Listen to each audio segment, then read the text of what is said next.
We're going to go straight to Washington because House Speaker Nancy Pelosi and Treasury Secretary Steve Mnuchin, they're saying they're making some progress in their latest stimulus talks. As time running short, of course, to reach a deal before that 2020 election. And Ilan Moe joins us with more this morning on all of it. Well, Andrew, today is the deadline that Democrats have set for reaching another COVID relief deal before the election. But as the White House put it, nobody's popping champagne just yet. The Treasury Secretary and House Speaker Nancy Pelosi were on the phone for 53 minutes yesterday. They're supposed to talk again today. Her office said that they are narrowing their differences and that lawmakers and their staff are going to be working around the clock to resolve them.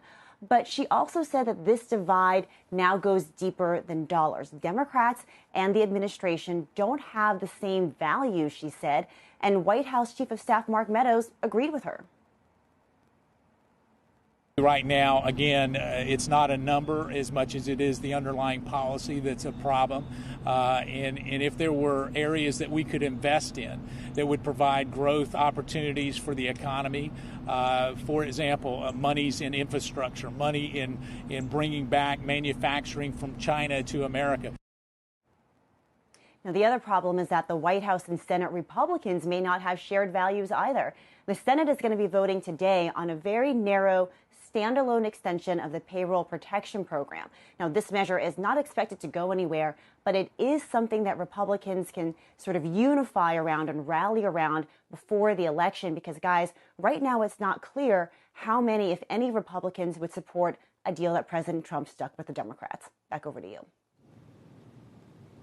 Ilan, what time are we really expecting that we're going to hear something today? I mean, really, or is this going to be, we're making some progress and maybe we should do this for another 48 hours?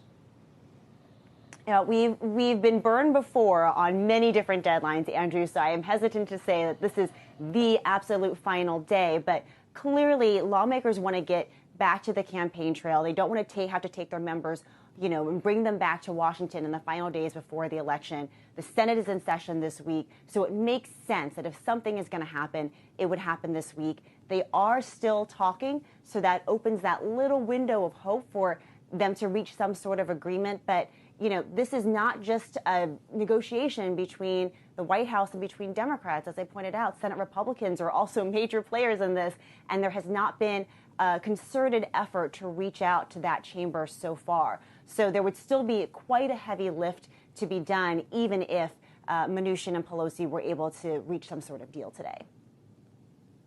Hey, Ilan, did I hear that correctly? Did Mark Meadows actually say that they want to ram an infrastructure bill into the middle of this, the infrastructure bill that nobody's been able to agree on in the last 10 years in Washington?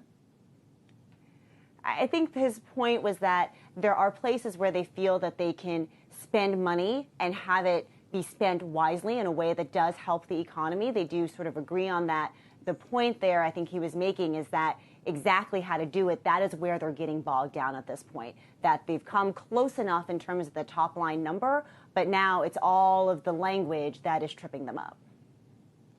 And did Nancy Pelosi just realize yesterday that there's a difference in values in these two parties, that they have different objectives that they'd each like to agree? Like, no kidding. Right. So I think that initially the stumbling block was just they were so far apart in the money that they couldn't even have the conversation about the language. You could also argue, however, that as the White House does, that she's been moving the goalposts. Is it about the money? Is it about how it's spent?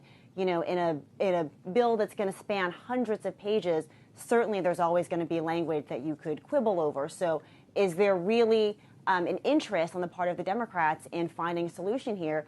Or is this more of a political gambit? And that is something that has been frustrating both members in both sides, on both parties, and also, obviously, voters. Shepard Smith here. Thanks for watching CNBC on YouTube.